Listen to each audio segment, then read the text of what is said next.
y que no nos gusta, tenemos que ser sinceros. ¿Cuántos están de acuerdo conmigo que no nos gusta esa lucha espiritual? Pero es necesaria. ¿Por qué? Porque a través de esa lucha es que se va a manifestar el poder de Jesús. Cuando nosotros estamos frente a un reto y estamos peleando, por ejemplo, no sé, voy a decir cualquier ejemplo, para ser libres, por ejemplo, de la depresión.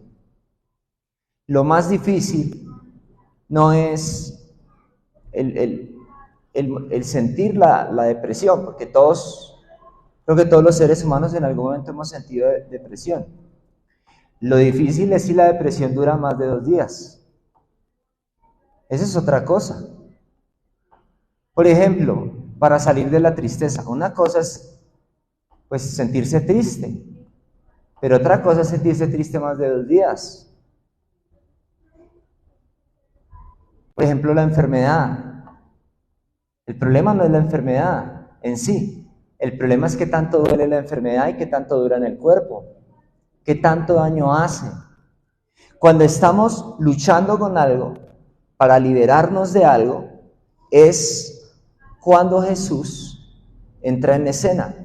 Jesús no aparece en esta historia sino hasta que había un hombre que necesitaba verdaderamente la ayuda del Señor.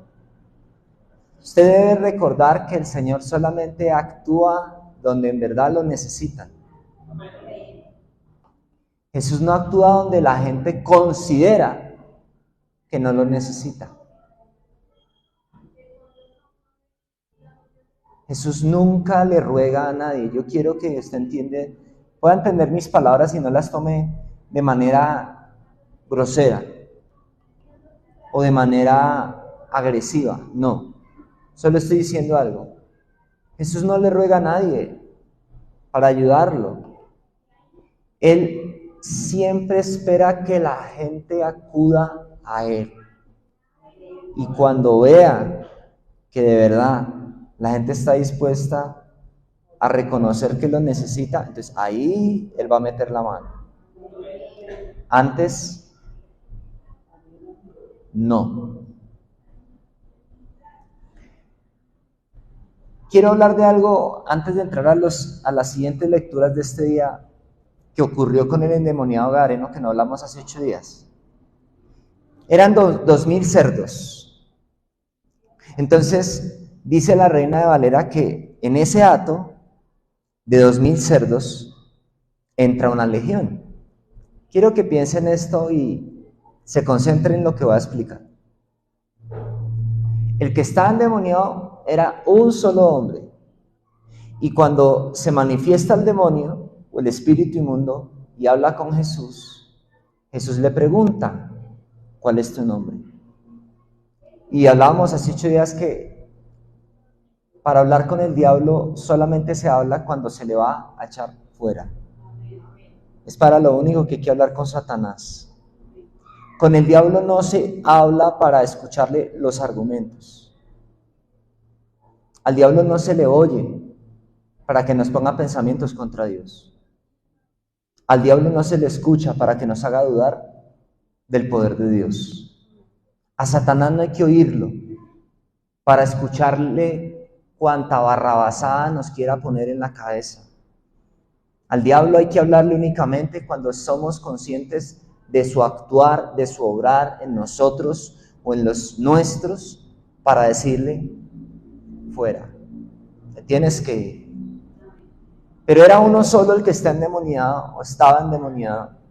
Y quiero que piense que cuando el Espíritu se manifiesta y Jesús le dice, ¿cuál es tu nombre? Dice, me llamo Legión porque somos muchos. En el ejército romano se consideraba en la antigüedad una legión a 6,000 soldados. Póngale cuidado a este número. 6,000 soldados. O sea que estamos hablando aproximadamente de 6,000 demonios. Cuando a Jesús lo arrestaron la noche en la que él iba a ser llevado a crucifixión, ustedes recordarán que Pedro saca una espada y le baja una oreja a Malco, uno de los soldados romanos. Y Jesús le dice a Pedro, guarda tu espada.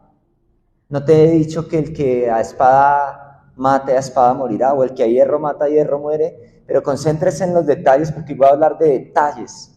Si usted quiere recibir del Espíritu Santo, tiene que concentrarse conmigo en los detalles. Si usted puede oír y ver los detalles, el Espíritu Santo va a obrar en usted. Amén. Jesús le dice a Pedro, guarda la espada, Pedro.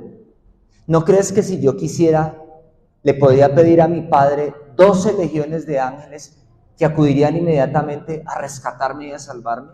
Si yo quisiera.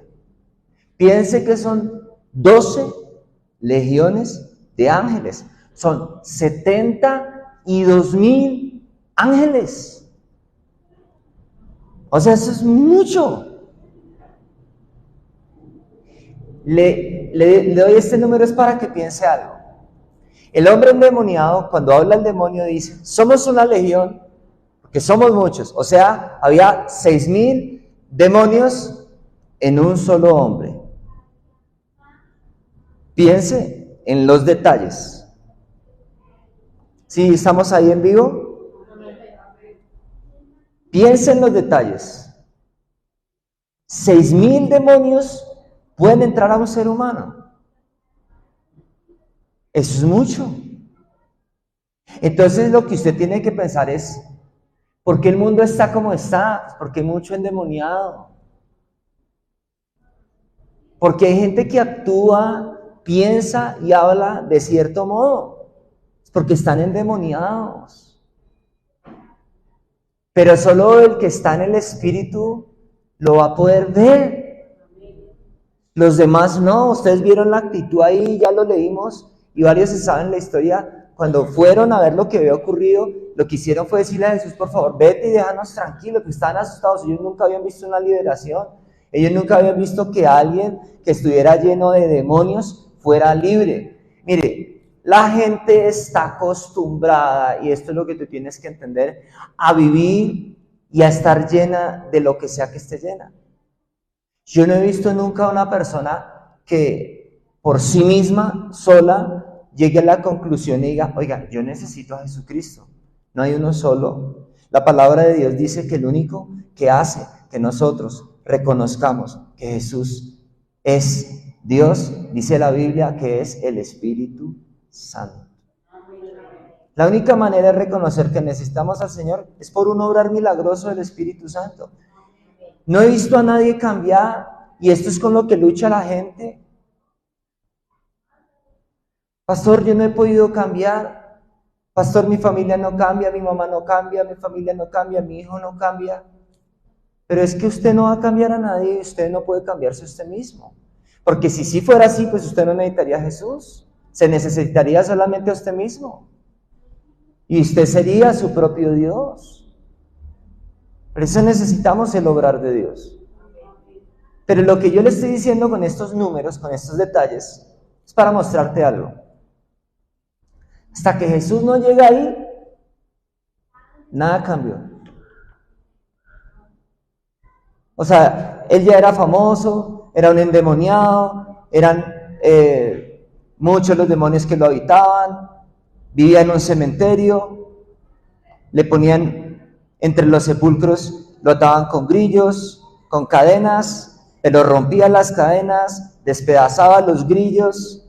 O sea, era una cosa loca, terrible, cómo él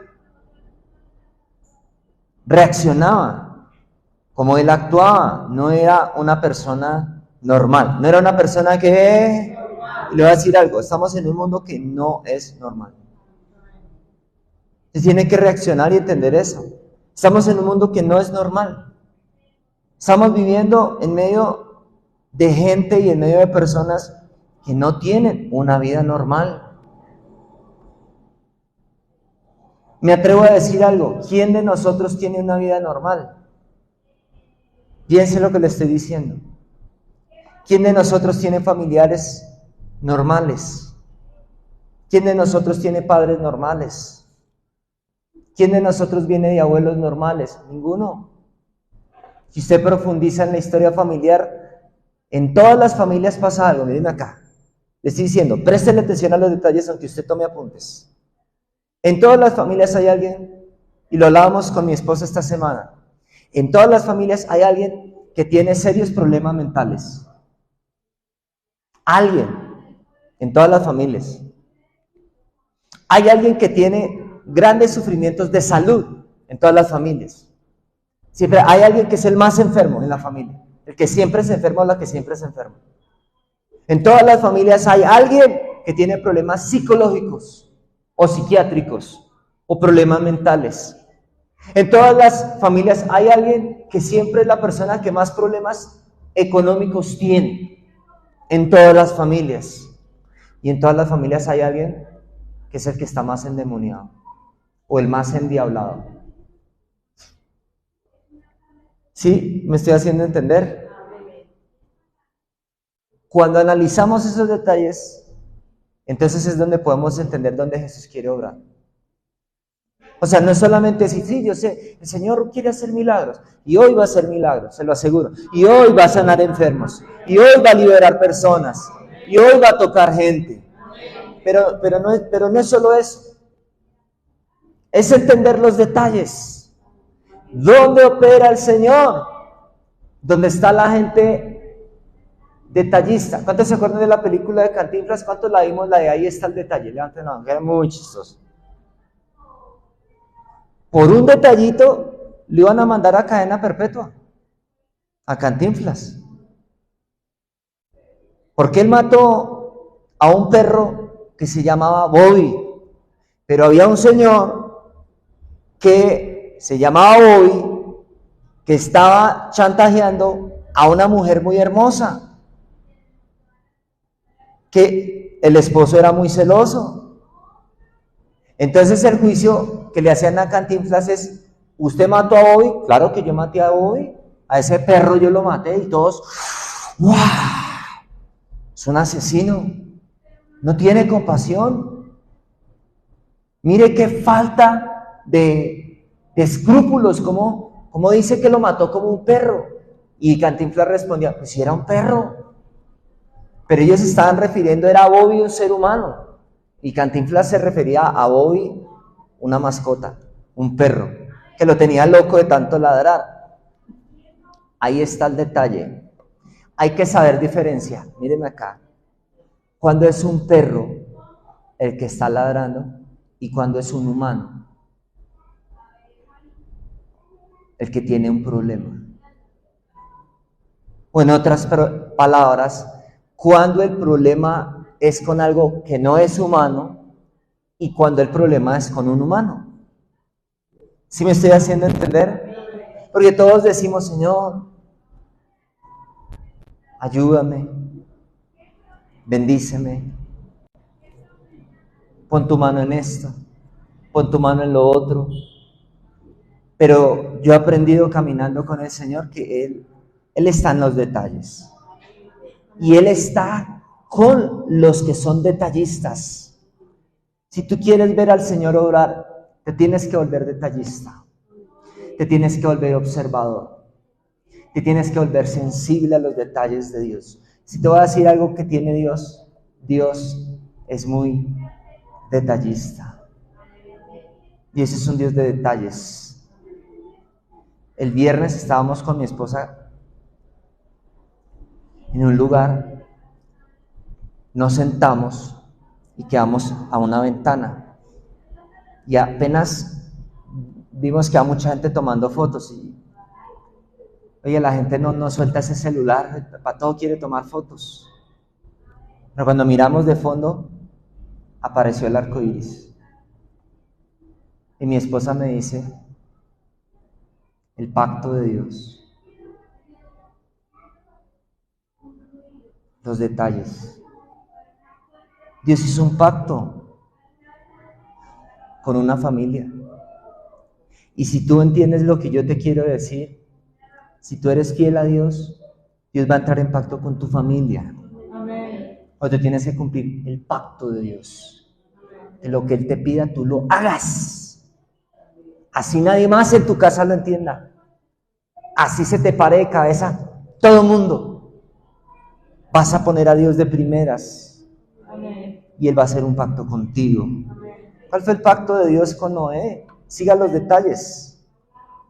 El pacto fue: nunca más, te prometo, Noé, nunca más volveré a destruir la tierra con ninguna inundación, con ningún diluvio. O sea, en la totalidad de la tierra, la totalidad del planeta.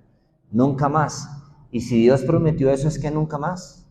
Amén. Pero a la gente le gusta hacer videos, es cuando un río tumba casas y se desborda y el fin del mundo. Pero si Jesús dijo: el hombre que construye una casa al lado de un río se va a caer.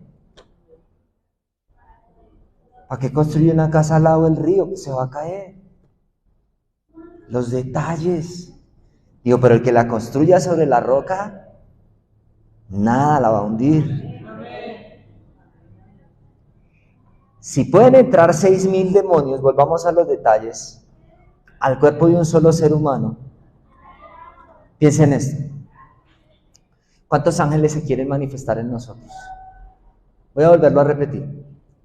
Si pueden entrar 6,000 demonios al cuerpo de un ser humano, ¿cuántos ángeles quieren operar en nosotros? Piénselo. No le pido que me responda, le pido que piense. Por eso préstele atención a los detalles. Piénselo. Si en un solo ser humano había 6,000 demonios, ¿cuánto más eran los ángeles que quieren actuar en cada uno de nosotros? Piénselo. Piénselo. Sí, obvio que la respuesta es muchos, muchos. Pero piense lo que Dios quiere hacer. Piense en este momento cuántos ángeles Dios tiene trabajando en este momento por esta iglesia. Piénselo. Te voy a dar otro detalle con el endemoniado gadareno. Dios no envió ángeles. Le tocó al propio Jesús ir y liberarlo. Voy a volverlo a repetir, mírenme acá los ojos, porfa. Dios no envió ángeles. Esta liberación no era enviando un ángel. ¿Se acuerdan cuando Pedro estaba en la cárcel? Y la iglesia estaba ¿cómo? ¿Qué estaba haciendo la iglesia? ¿Qué estaba haciendo la iglesia? Un solo ángel liberó a Pedro. Pedro no estaba endemoniado. Pedro estaba encarcelado. No es lo mismo endemoniado que encarcelado. Pero con el endemoniado gadareno, eso no era mandando un ángel. ¡Aló! La gente tenía que ver a Jesús. Porque en esa ciudad tenían que conocer quién era Jesús. El propósito de Jesús a través de las situaciones es que la gente lo conozca. No más.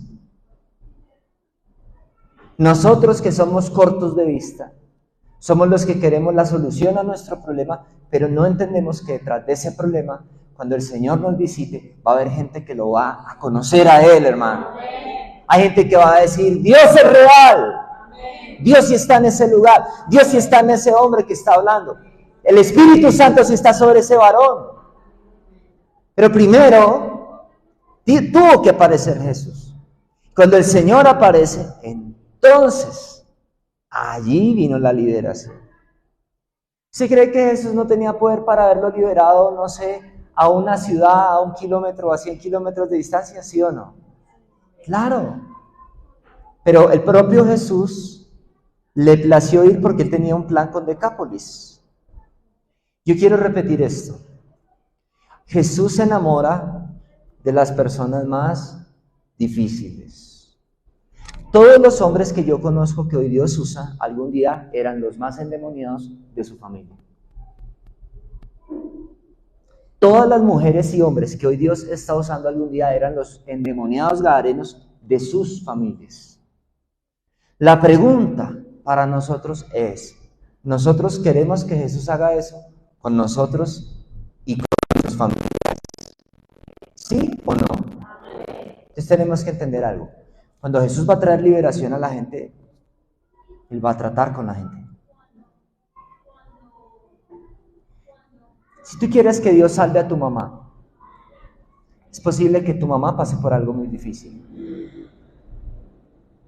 Pero si tú oras que tu mamá no pase algo difícil, de pronto ella no se va a salvar. Aunque la promesa es que Dios va a salvar a todos los de nuestra casa, pero entiéndeme lo que estoy explicando, solo estoy diciendo para poder ministrar la palabra que Dios me dio. ¿Tú quieres que Dios salve a tu hijo, tu hija, tu hermano? Dios va a tener que tratar con ellos. Lo que más nos cuesta en la iglesia es explicarle a la gente esto que yo estoy diciendo. Es lo que más cuesta. Lo más difícil es explicar esto. Porque la gente en la iglesia quiere oír que Dios es un Dios bueno, que Dios tiene poder, que Dios va a hacer cosas grandes, que Dios va a hacer cosas maravillosas. La gente quiere oír eso. Pero la gente no quiere oír cómo Dios tiene que obrar para poder operar esas maravillas. ¿Cuántos me están entendiendo? Si tú quieres ver que Dios haga algo en tu vida, tienes que repetir esto y decir, Dios, pero dígalo, diga, Dios tiene que tratar conmigo y con los míos. ¿Tú estás entendiendo? Cuando tú vas a una persona que nada la mueve, que tiene el corazón así, lo único que le hace falta es mero trato divino, no más. Cuando tú das a alguien arrogante, que todo le da igual, que nada le mueve el piso, cínico descarado o cínica descarada, a esa persona que le hace falta el trato de Dios, no más. Pero el cristiano no quiere entender eso. A la gente le cambia la cara cuando uno habla del trato de Dios. Automáticamente, ya se cara de...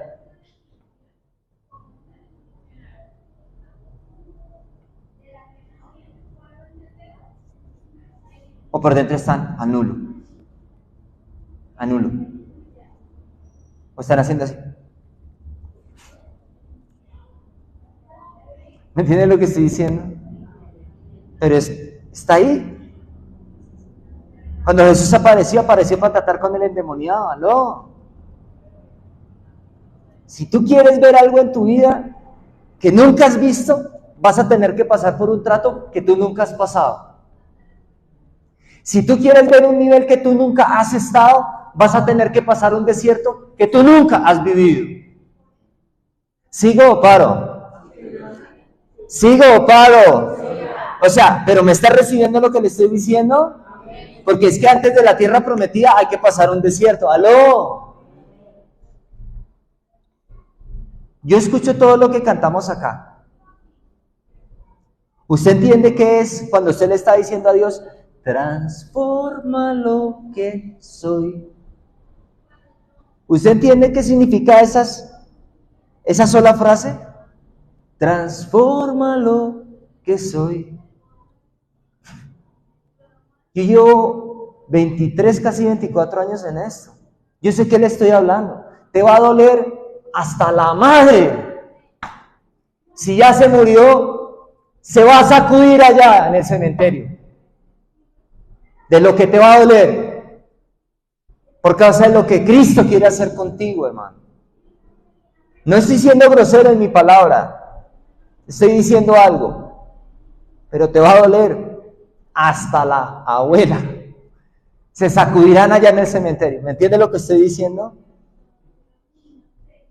El trato de Dios es necesario porque es la única manera en la que la gente entiende quién es Dios.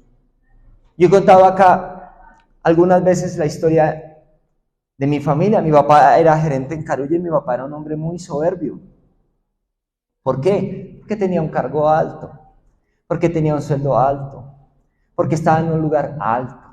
¿Y cómo miraba a los demás, incluida a su familia? Hacia abajo.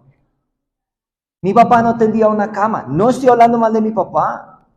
Le ruego que me pueda entender lo que yo le quiero ministrar. Pero mi papá era una persona muy soberbia. Algún día mi hermano era muy pequeño, más pequeño que Isabela, le dice a mi papá, porque mi papá le dijo, tiéndanme la cama, así, mi papá ni siquiera decía, por favor, tiéndame la cama, así, sirva para algo, así hablaba mi papá. Mi hermano muy pequeño le responde, papi, pero ¿por qué no tiene usted la cama si es su cama? Nosotros ya tenemos la de nosotros. Mi papá le responde a mi hermano no creo que tuviera 5 años, 6 años. Mi papá le responde, entonces ¿usted para qué nació? Así. Entonces ¿usted para qué nació? ¿Ustedes para qué nacieron? Esas palabras hieren, lastiman, traumatizan, dañan, destruyen. Y así era la mayoría de las palabras de mi papá.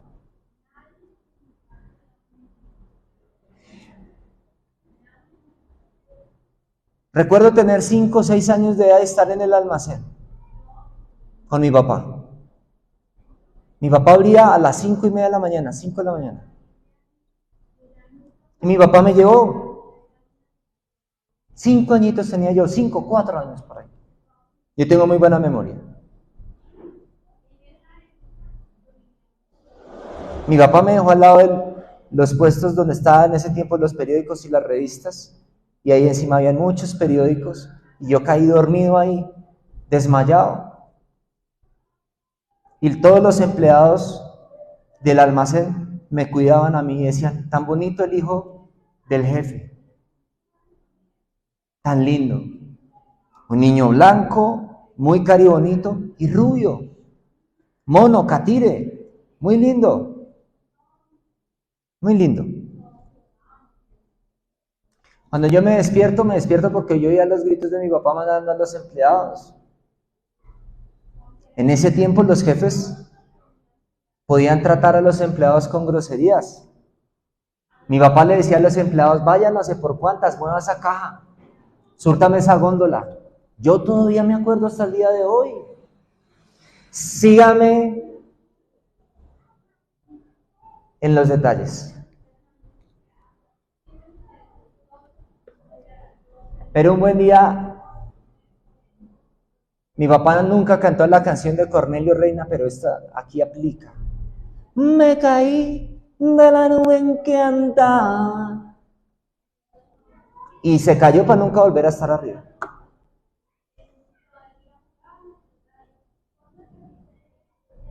$14 años después de ese recuerdo que estoy contando, yo vi a mi papá en la casa lavando ropa, haciendo oficio. Ahí fue cuando yo llegué al Evangelio. Vino la escasez, vino la pobreza, vino la crisis. Ahí no había de otra sino hacer así, mirar para arriba. ¿Cuánta gente hay que cuando está para arriba, o están arriba, perdón, se sienten que están tan arriba que no necesitan a Dios? Pero mi hermano, al que se le enferme un hijo, o al que le venga una enfermedad, o al que le pase una prueba que nunca esperó pasar, mi hermano, le puedo decir que hasta el más ateo se vuelve cristiano, hermano. Que hasta el más necio y hasta el más rebelde se aparta. Y empieza a buscar, se aparta del ateísmo, se aparta del humanismo y empieza a buscar a Dios. ¿Qué es lo que le hace falta a la gente? Trato divino. No más. ¿Qué necesita el ser humano? Sufrir. Hacerme entender. Así somos los seres humanos. Si no sufrimos, no buscamos a Dios. Si no nos dan golpes, no reaccionamos. ¿Aló? Entonces la gente que espera que Dios coja como con una varita mágica y toque a la gente y la convierta, no saben quién es Dios. Porque Dios no es mago. Voy a repetir, Dios no es mago. Amén. ¿Aló? Es que yo le digo a mi hijo y mi hijo no hace caso. No va a hacer caso. Se lo digo yo. Como pastor, no va a hacer caso. Pero es que yo trato y mi familia no cambia. No va a cambiar.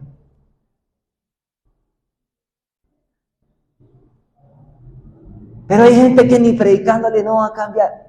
Espere tantito. Espere tantico.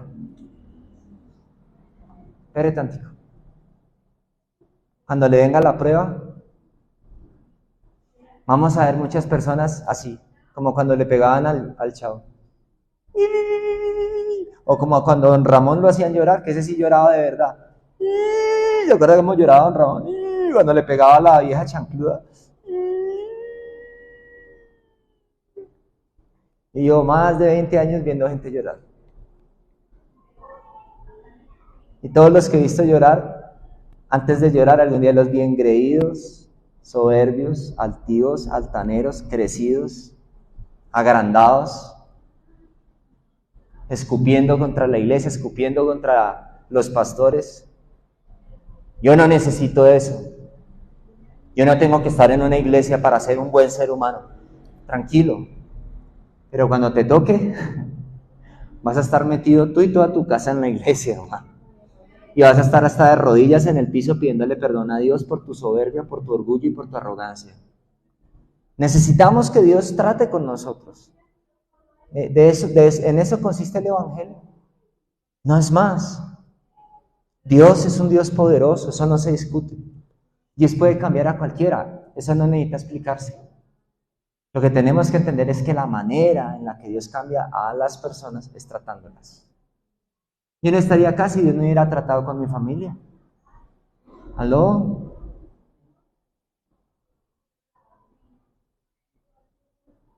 Yo no estaría acá si yo no hubiese pasado tratos, pruebas de Dios.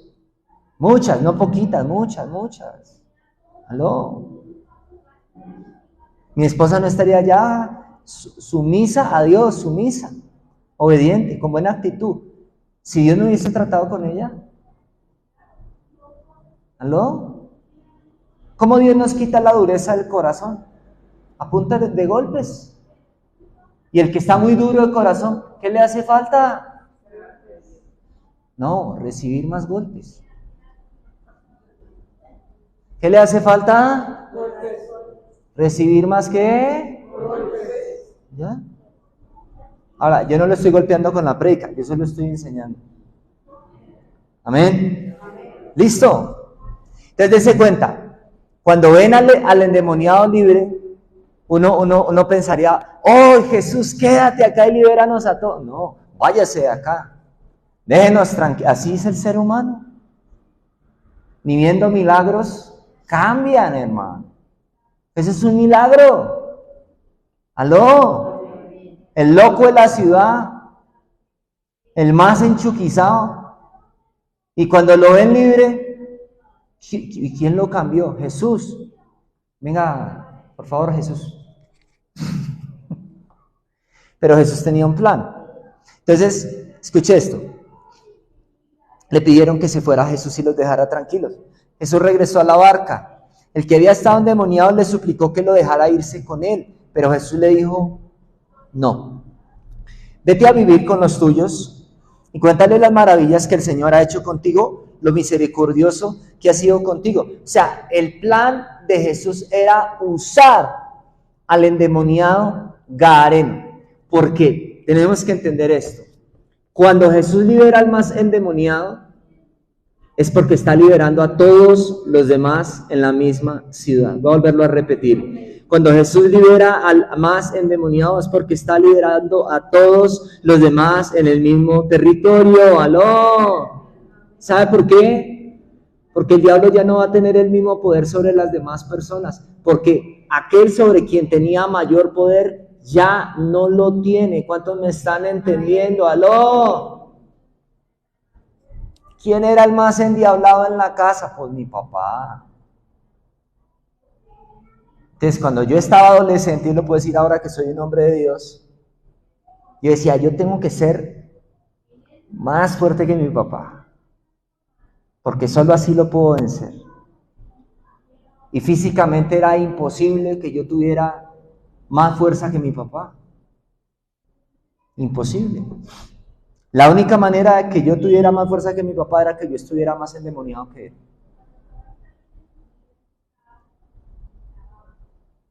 ¿Cuántos me están entendiendo? Amén. Y de verdad me volví alguien peor. Alguien más difícil. Cuando me di cuenta que estaba más endemoniado que mi papá, cuando mi papá dijo a mis 13, 14 años de edad, no puedo más con este chino, no me lo aguanto. Se arrodilló y dijo, Dios mío, no me lo aguanto. Pero mi papá se lanzaba maldiciones, blasfemias, porque no podía conmigo. Y yo le quiero decir, para que mi papá diga que no podía conmigo, yo se lo aseguro, no podía conmigo. Era porque no podía, se lo aseguro. Desde los 13 mis papás nunca más pudieron hacer nada más conmigo. ¿Aló? ¿Estamos acá?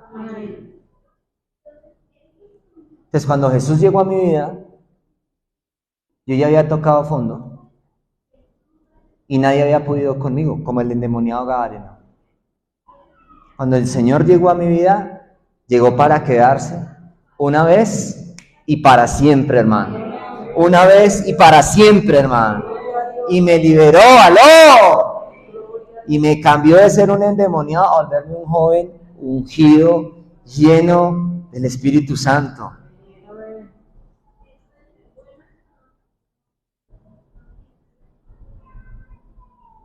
No tuvo que repetírselo, aquel hombre recorrió Decápolis contando las grandes cosas que Jesús había hecho con él. Y la gente se maravillaba al oírlo. Y la gente se maravillaba al ¿qué? Cuando Jesús regresó a la barca, a la otra orilla del lago, una enorme multitud se reunió a su alrededor. Y un hombre se postró a sus pies, era Jairo, uno de los principales de la sinagoga local. Señor, dijo en desesperada súplica, mi hija se me está muriendo. Mi hija se me está ¿qué? Muriendo. Ese es lo que estamos leyendo. Mi hija se me está muriendo.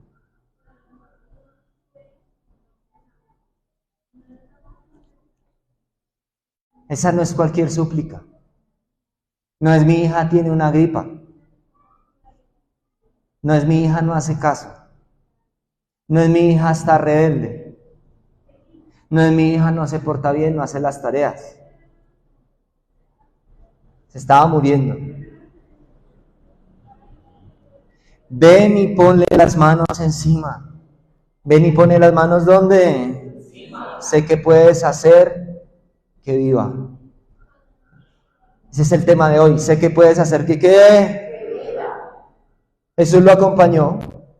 En medio de aquella multitud que se apretujaba ahí a su alrededor, estaba una mujer que durante los últimos 12 años había estado enferma con cierto tipo de derrame de sangre o flujo de sangre. Hacía muchos años que sufría en manos de los médicos. ¿Hacía cuántos años? Fuerte, fuerte. ¿Hace cuántos? ¿En manos de cuántos médicos? Reina Valera dice que estuvo en manos de muchos médicos y sufría en manos de ellos. O sea, estaba de médico en médico. ¿Conoce usted gente así? Van donde el médico 1 y no. Van donde el médico 2, médico 3, ayúdeme médico 4 y no. Médico 5.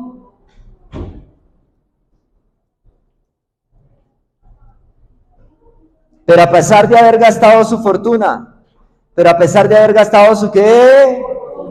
Una persona puede tener dinero y lo puede perder todo por una enfermedad. Así. En un santiamén nadie tiene la vida comprada. En vez de mejorar estaba peor. En vez de mejorar estaba ¿cómo? Vea, ¿cómo estaba el endemoniado gadareno? En lo peor. Pero ¿cómo estaba la mujer del flujo de sangre? Cada vez peor. ¿Se da cuenta usted qué tienen en común estos milagros? ¿Qué tienen en común?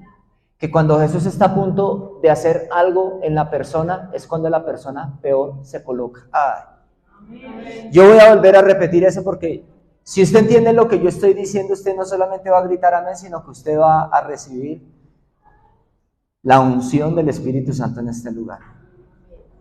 Cuando Dios o Jesús está por hacer algo en la gente, es cuando la gente peor se coloca. Cuando la gente peor se pone. ¿Aló? Le repito, yo llevo años viendo gente necia.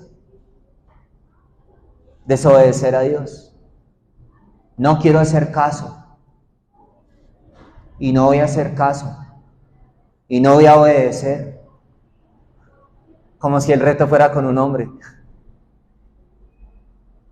Y si no quiero, no voy.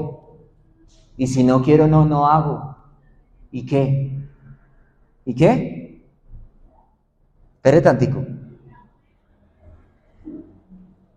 A mí nadie me puede obligar. ¿Cuántos alguna vez dijimos eso? Levánteme la mano. Levántela. A mí nadie me puede obligar. Yo soy una persona libre. A mí nadie me dice qué yo tengo que hacer. Porque yo soy un berraco, como decía mi papá. ¿No que es muy berraco? ¿Se siente muy berraquito? ¿Es usted muy bravito?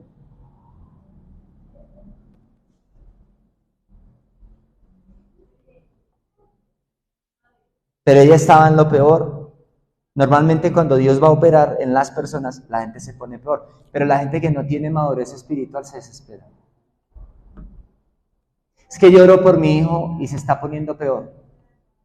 Es que sí tiene que pasar. Porque la gloria se la tiene que llevar Jesús. La gloria no te la vas a llevar tú.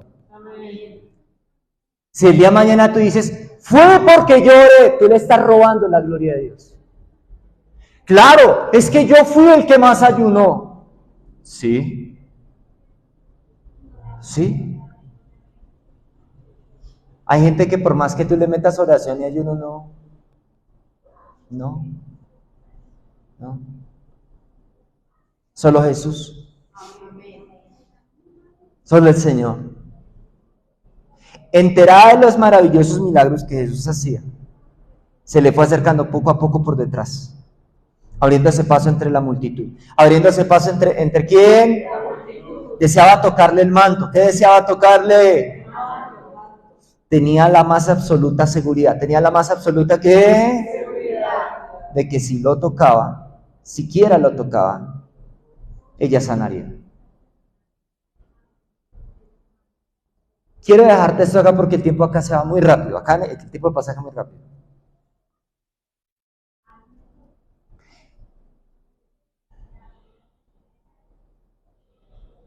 La multitud espera ser tocada por Jesús. Pero la mujer del flujo de sangre fue la única entre la multitud que supo tocar a Jesús con fe. Amén. ¿Tú quieres saber qué es ser cristiano? Ser cristiano no es hacer parte de la multitud que está esperando que Jesús lo toque. Porque eso lo hace todo el mundo. Y de hecho eso lo hacen los incrédulos. Pero Jesús lo que está buscando es gente que se atreva a acercarse a Él y lo pueda tocar con fe. ¿Aló? Así la multitud de los que te rodeen no tengan ni pite de fe. Así no crean nada. ¿Aló? ¿Me estás recibiendo? Amén. Te voy a decir algo. Si tu fe depende de los demás, tú no tienes fe.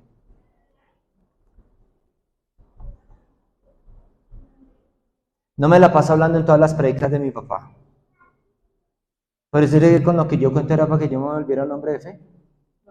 ¿Sí o no? Dígalo con carácter. ¿Usted cree que eso era para que yo fuera un hombre de fe? ¿Un predicador? ¿O tuviera un ministerio? Obvio que no. ¿Pero qué me tocó? Tocar a Jesús con fe, hermano. ¿Aló? Marcar la diferencia, hermano. Yo no entiendo la gente quiere ver milagros, pero está mirando a los lados. Es que mi mamá, es que mi papá, es que mi hermana, es que la prima.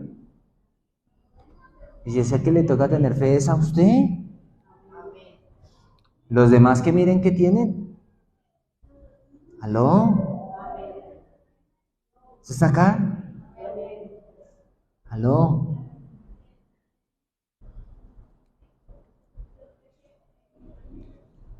Tenía la más absoluta seguridad de que si lo tocaba siquiera sanaría. Y así fue. Tan pronto lo tocó, el derrame o el flujo cesó y se sintió perfectamente bien. ¿Cuántos dicen amén? La Reina Valera dice que ella, en el momento en que toca a Jesús, dice que el flujo de sangre se seca por completo y ella se sintió, mírenme acá, se sintió, no me están mirando los ojos, ella se sintió completamente sana. Primero hay que tocar a Jesús antes de sentirse sano o sentirse bien. La gente quiere sentirse bien para creer.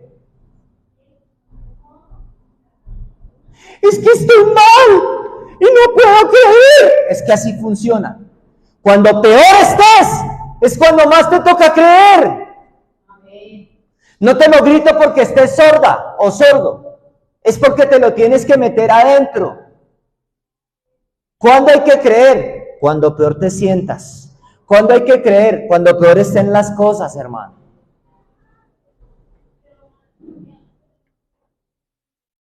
¿Aló?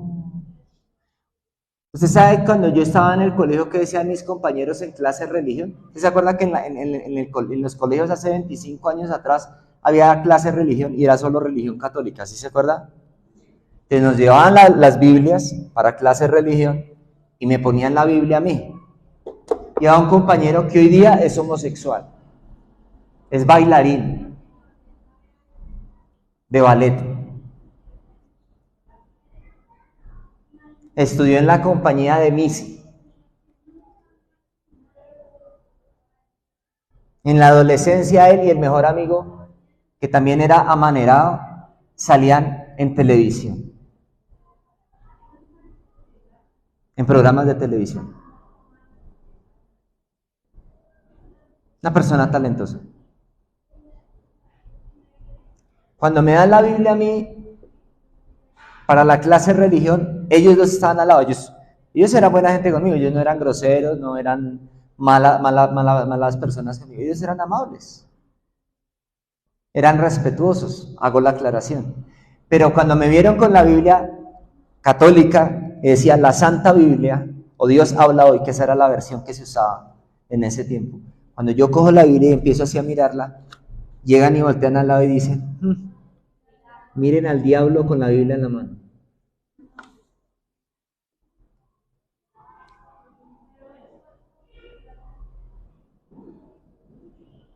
Mire al diablo que cogió la Biblia con la mano, ¿dónde está hoy?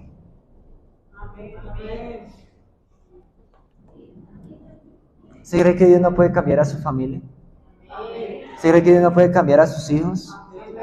¿A su esposo o a su esposa? Pasa que usted no lo cree. Usted lo ve imposible. Para su mente chiquita es imposible, para la mente de Dios.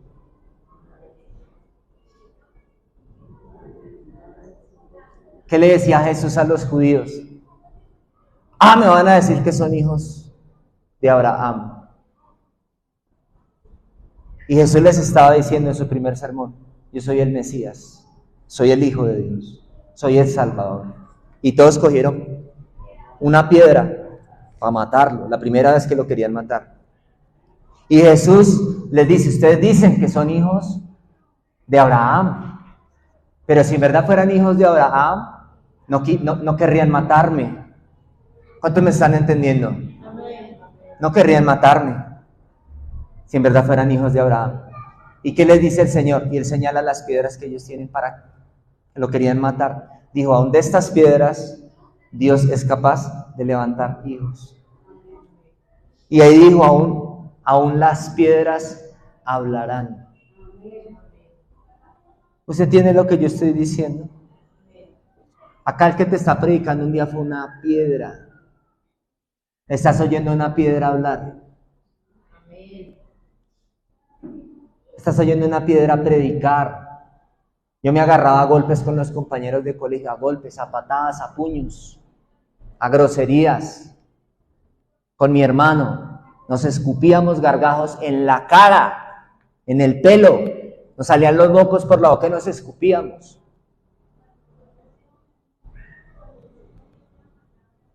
La gente me ve ahora y dice, el pastor. Yo no nací siendo cristiano, yo era un demonio. Aló, hermano. Yo tuve muchas novias, yo era un hombre seductor con las mujeres, con las jovencitas. ¿Aló? Y no tenía nada que ver con Dios. Era vulgar, contaba chistes verdes, hasta contaba chistes de Jesús. Hacía burlas de Dios.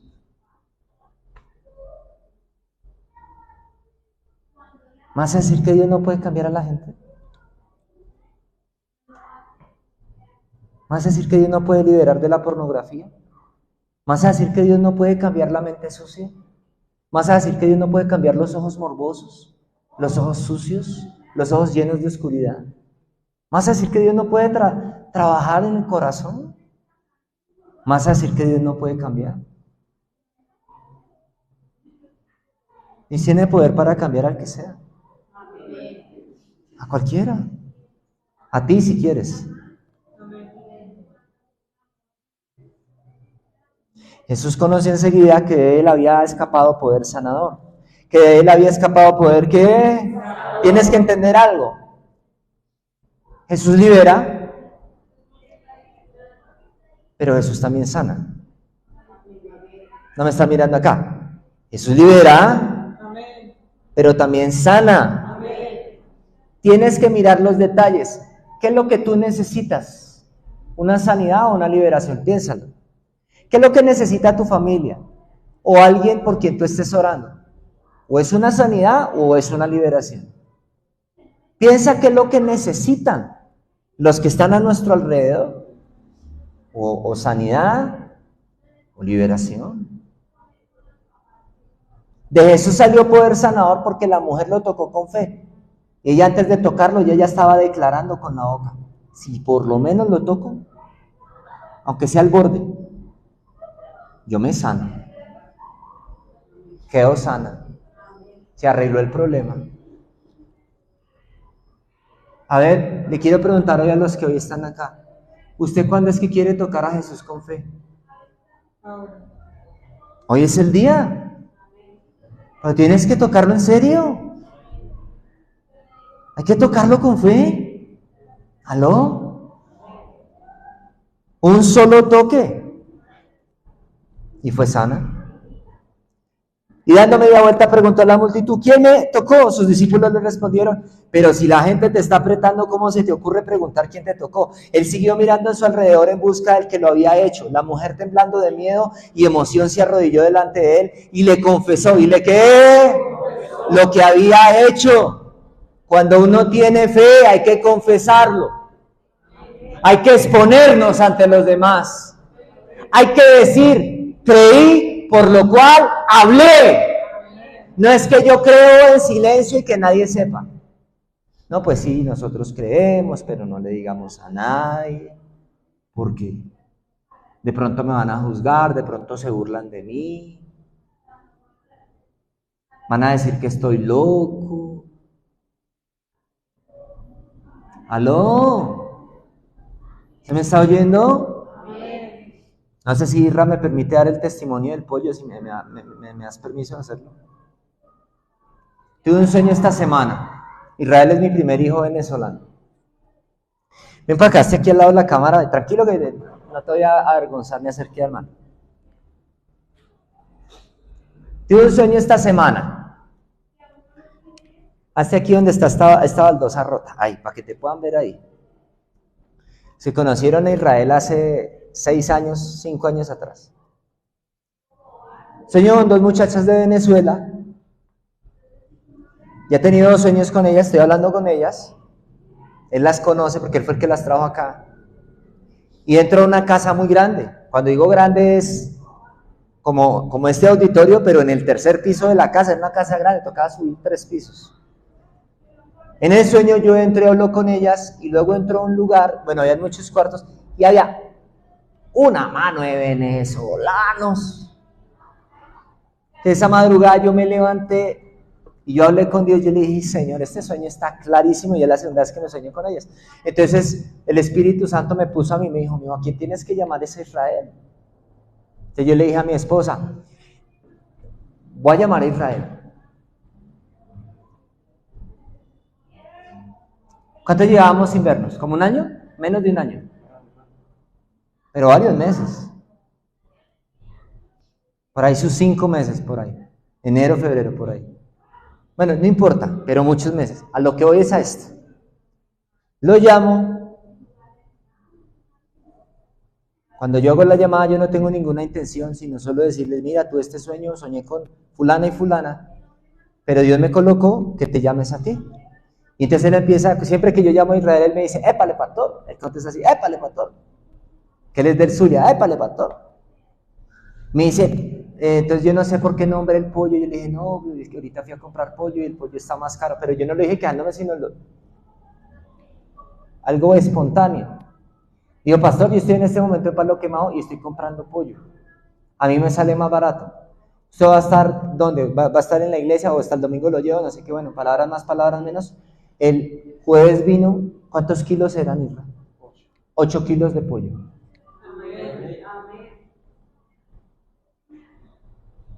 ¿Usted entiende lo que yo le estoy hablando? Pero Isra cuando llegó acá, pues ni trabajo había. Y Dios le abrió puertas, bueno. O sea, ¿qué es lo que yo estoy contando? Cuando tú siembras y cuando tú haces cosas, Dios se mueve y Dios responde. Puedes pasar a tu puesto, Dios te bendiga y Dios te multiplicará lo que tú sembraste. ¿Cuántos dicen amén? Piense lo que yo le estoy diciendo. Cuando le llegué con la bolsa a mi esposa, me tocó llamarla. Ya, hazme un favor. Ojo que no vayas a golpearla esta. Cuando yo llegué, le dije, tú tienes que subirla. Porque yo recién salí de lo que ustedes ya saben, yo no puedo hacer fuerzas. Yo no puedo hacer cosas que pesen más de 2, 3 kilos. Porque estoy recuperando mi fuerza física y mi salud física. Mi esposa la alzó, la guardó, la miró, y yo la miré y le dije,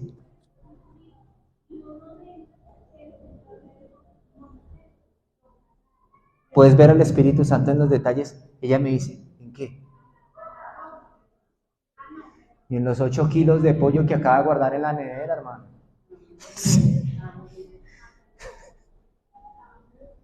Dios está en los detalles.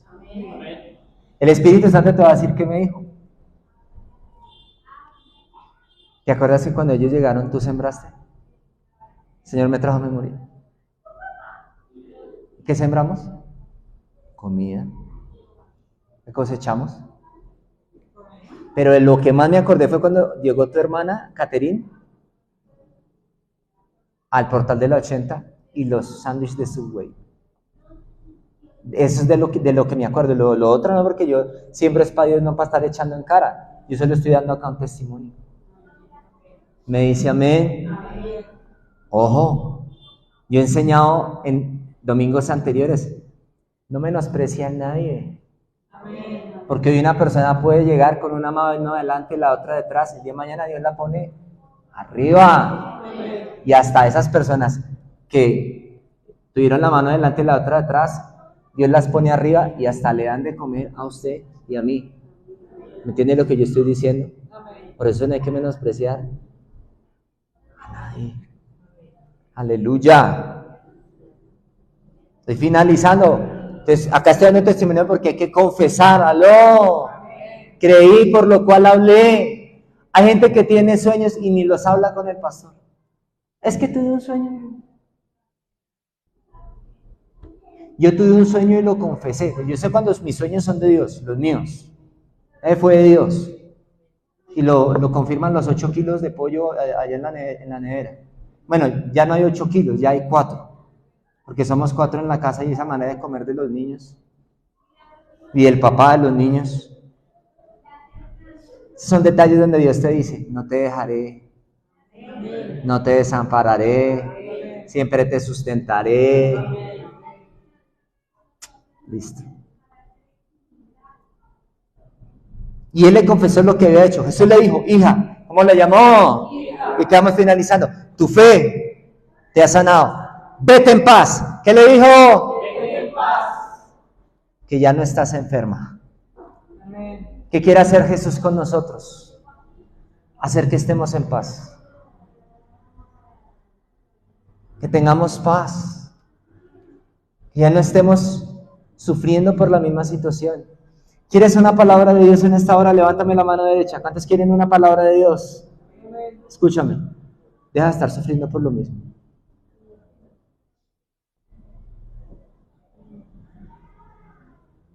Ayer estábamos hablando con mi esposa acerca de varios casos que han pasado por la iglesia. Pero estábamos hablando de un caso de una persona que duró 2 años, llámenos y llámenos solo para hablar de siempre el mismo problema. Yo al año y pico, yo ya estaba agotado. Yo le dije, ya no más, me tiene cansado. Le dije, llámame y cuénteme otro problema.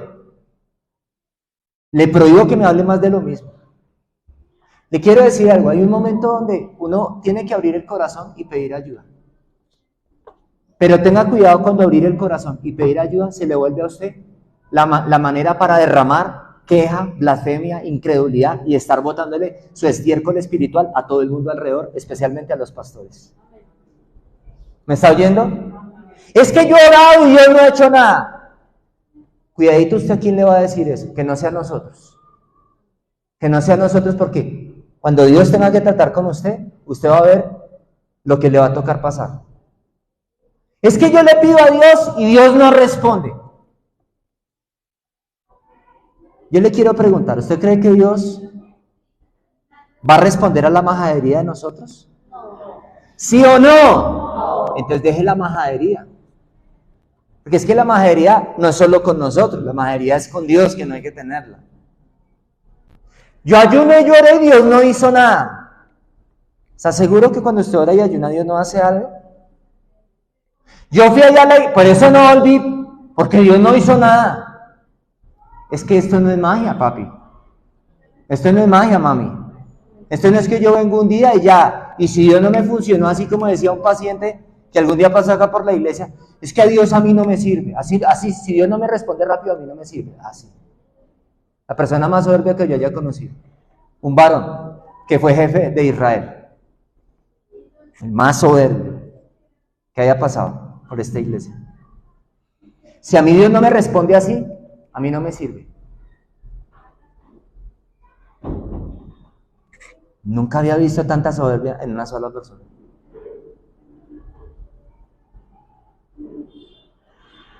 Perdió la esposa, perdió el hogar, perdió el trabajo, perdió todo. Y después de perder todo, siguió más soberbio.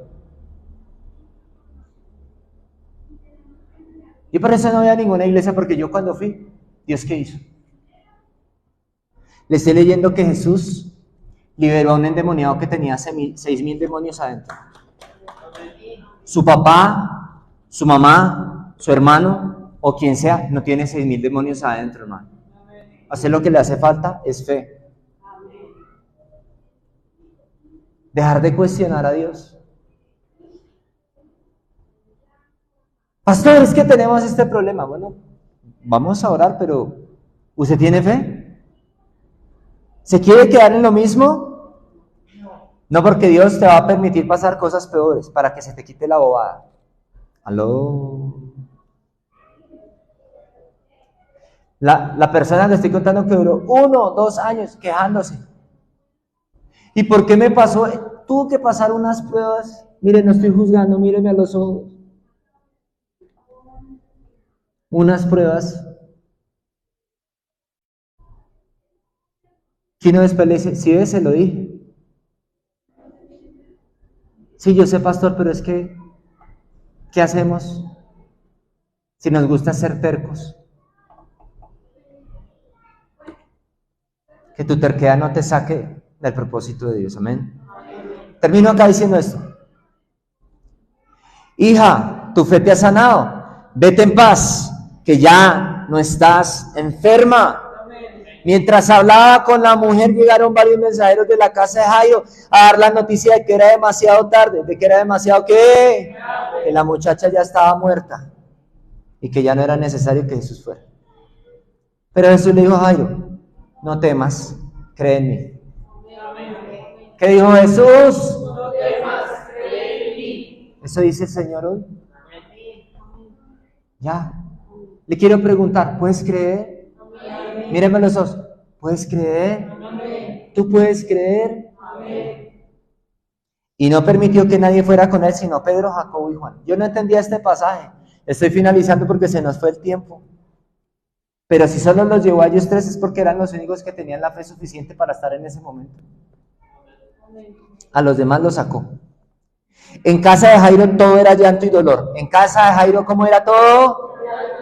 Míreme a los ojos. Así es la casa de muchos y la vida de muchos.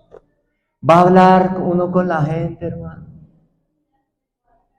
Yo no estoy diciendo que no tenemos derecho a llorar, o que si sufrimos no digamos que algo nos duele.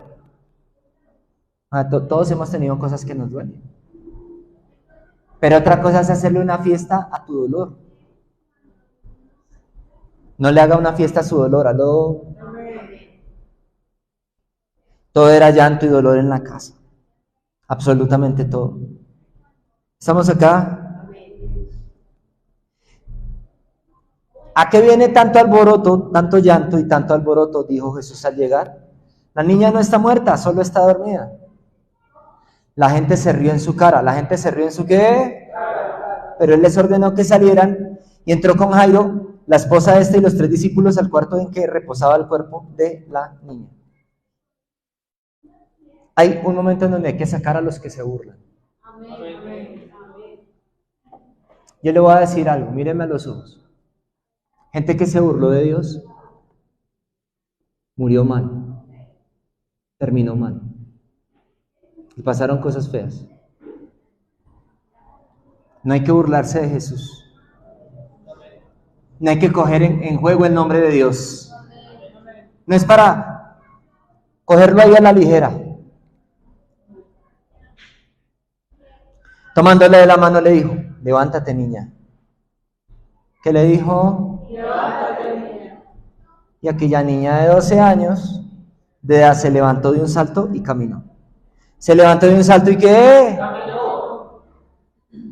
¿Y por qué fue tan rápido eso? Eso se llama una resurrección. Porque Jesús más adelante en Juan capítulo 11, que era su segunda resurrección, después de resucitar, antes de resucitar a Lázaro, él le dice a las hermanas de Lázaro, yo soy la resurrección y la vida. Voy a volverlo a repetir, yo soy la resurrección y la vida. El que crea en mí, aunque esté muerto, vivirá. Aleluya, denle un aplauso a Jesús, por favor.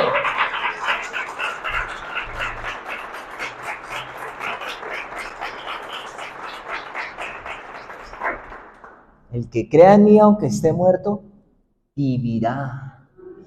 ¿Estamos acá? Los padres no cabían en sí, mejor dicho, no cabían en el cuerpo de lo espantados y alegres que estaban al mismo tiempo. Pero Jesús les suplicó encarecidamente que no lo dijeran a nadie y ordenó que le dieran de comer a la niña. Aunque no se lo dijeran a nadie, todo el mundo que estuvo ahí en el velorio sabían que ella se había muerto. Hoy quiero finalizar diciéndote esto. ¿Qué hay en tu vida que esté muerto? ¿Es tu fe?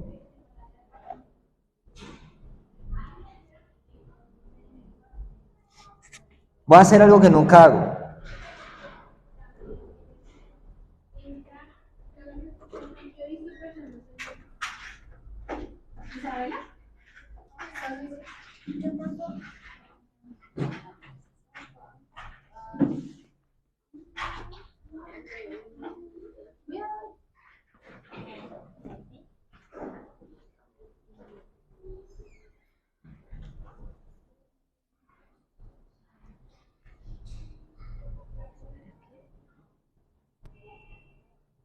Si yo puedo tener fe en el Dios al que yo sirvo y al que yo predico, teniendo a mi hija ciega, usted está en un terreno peligroso si usted no le cree a Dios, porque usted no tiene hijos ciegos.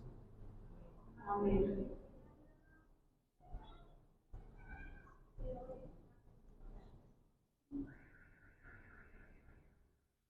¿Cuánta gente hay que porque los despiden de un trabajo o porque pasan algo difícil, se enojan con Dios y dicen, no, yo no vuelvo a la iglesia, yo ya no busco a Dios. Es que Dios no me respondió. Estuviera yo con esa actitud diciendo eso. ¿Y por qué hago esto? Porque estamos en un video y porque hay gente que necesita que se le refriegue en la cara esto. ¿Aló?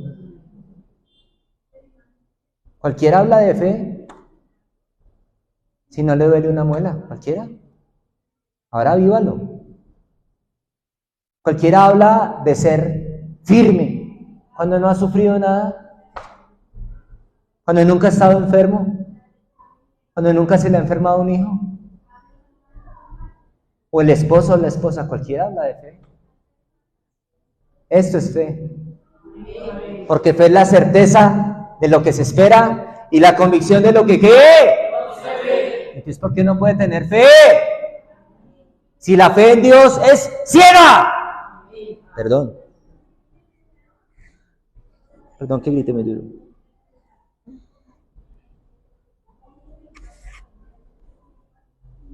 Yo no estoy exigiendo acá a mi hija, solo le quiero ministrar algo. No, pero es que yo le hablé a mi papá, usted no sabe cómo es él. Es que yo le hablo a mis hijos, ellos ya no quieren saber nada de la iglesia. Es que, pero si ya les conté mi testimonio, ¿qué más quiere, hermano? Le hablé de mi papá, ahora le hablo de mi hija. Báileme este trompo en una uña. Cuando se vaya a quejar conmigo o con mi esposa, le voy a poner a la niña enfrente y usted se queja con ella. Y usted le dice a ella, estoy sufriendo mucho. Dígaselo a ella. No tengo trabajo. Dígaselo a ella. Cuando se sienta desanimado y deprimido, lo va a poner delante de ella. Y dígale que está deprimido y deprimida. Y porque lo picó un mosquito o un zancudo, por eso entonces no buscó a Dios o no asistió a la iglesia. Hasta que Dios no te sacuda, tú no te vas a despertar a la verdadera fe. ¿Usted sabe qué es estar en el hospital? Esta bebé hace 10, casi 11 años y mi esposa gritando con alaridos, ¿qué vamos a hacer, Giovanni? Y yo responderle con un alarido y con un grito, ¡seguir adelante! Han pasado 10 años y sigo adelante, hermano. Y veo gente que se desanima hasta porque un zancudo voló y los picó. Es que no tengo trabajo, pero usted no tiene una discapacidad.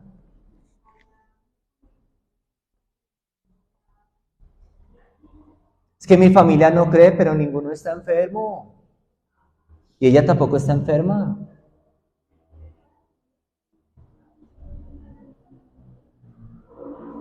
¿Cuál es la necesidad? Yo quiero entender, ¿cuál es la necesidad que la gente ve, personas que caminamos por fe, de venir a nosotros a botarnos solo incredulidad y solo argumentos? No, pero es que no, pues sí, pero es que uno les dice, pero es que ellos no creen. Hermano, es porque ustedes no creen. Si usted creyera, toda su familia estaría acá, tráigala. Y lo autorizo, coge a la niña, se los pone enfrente, esa es la mejor predicación. Mejor que la mía. Ella es la mejor predicación de nosotros, hermano. ¿Aló? No hay excusas para no creer. Te cambio tu problema.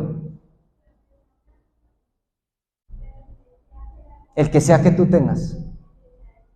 Cámbialo porque un hijo tuyo sea como Isabela. Hagamos un intercambio de problemas y me cuentes. Porque yo sé que es vivir entre incrédulos, entre endemoniados, entre gente que no cree, entre gente que juzga. Tú sabes que es caminar por fe, que te estén diciendo, uy, pero,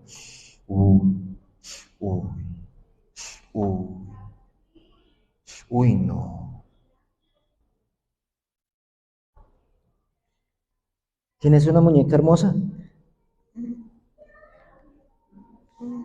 ¿Quién es más guapo, el papá o José? Los dos. ¿Sé quién quiere más, al papá o a la mamá? A los dos.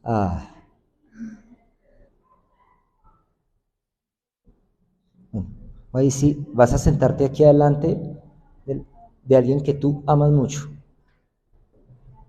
Y quiero terminar diciéndote esto. Si Jesús sanó enfermos, si Jesús liberó endemoniados, si Jesús resucitó muertos, Jesús puede hacer que lo que sea que esté muerto en tu vida, resucite. ¿Me está oyendo? ¿Qué está muerto en tu vida? ¿La fe? ¿La buena actitud, el buen ánimo? ¿Qué se murió? ¿Los sueños? ¿La fe en Dios? Y no te estoy pidiendo que tengas fe en mí.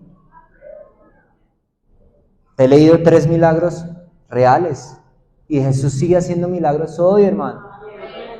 ¿Aló? Un consejo para las personas que vienen por primera vez a esta iglesia o que son nuevas. Usted nunca lee palabras, si usted no tiene hijos con discapacidad, a alguien que los tenga, porque tú no sabes qué es. No le digas, pero Dios va a hacer ¿qué? Tú no sabes Dios qué está haciendo con esto. ¿Me copia? Yo llevo años, incluso yendo, vamos a iglesias donde hay milagros. Pero tú tienes que estar firme en la fe y que aparezca un mujer y le diga, no, tiene que orar harto por esa hija. Es un milagro que hay que orar mucho. Si uno no estuviera firme en Dios, ni vuelve allá. Tan fácil que es botarle eso cuando tú tienes 30 nietos, 30 hijos y ninguno es ciego, pues cualquiera. A ver, ¿qué milagro has conquistado tú? Ninguno. ¿Me está oyendo? Pues es como alguien que tenga un familiar que esté enfermo, muriéndose y nadie sabe qué es pasar por eso. Hay que orar harto. Pero si usted no sabe qué es eso, ¿me copia? ¿Conoce a algún divorciado? Uno no le puede decir algo al divorciado porque uno no es divorciado, a menos que el divorciado le pida a uno oración. ¿Me entienden lo que estoy diciendo?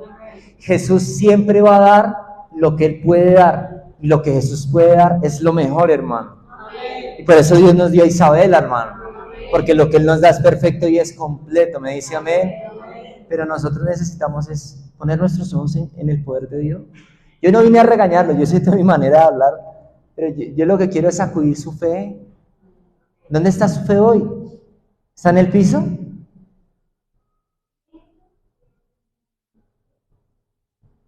¿Dónde está su ánimo, su deseo de hablar las cosas bien? Aló, creo en el Señor Jesucristo y serán salvos yo y todos los de mi casa, dígalo. Voy a salvar mi familia, mi generación. Yo y mi casa serviremos al Señor, hermano. Eso es lo que yo llevo diciendo desde antes de casarme, hermano. Y eso es lo que hoy tengo, hermano. Es lo que estoy viviendo. ¿Qué les he venido diciendo desde que comenzó este año? Vienen multitudes a este lugar. Y eso es lo que vamos a ver en este lugar. Vamos a ver multitudes de jóvenes en esta iglesia, hermano. Y no sé si usted no lo cree, hermano. A Jesús también se le burlaron hasta que empezó a sanar a la gente. A los pastores se le burlan hasta que la gente empieza a sanar y a liberar. ¿Aló? ¿Me está recibiendo? Jesús está en este lugar para hacer milagros. Pero el primer milagro es volver a recuperar nuestra fe. Entonces, yo me voy a despedir acá de este tramo del video y vamos a orar nuestra oración final. ¿Listo? Ahora sí, ya saben.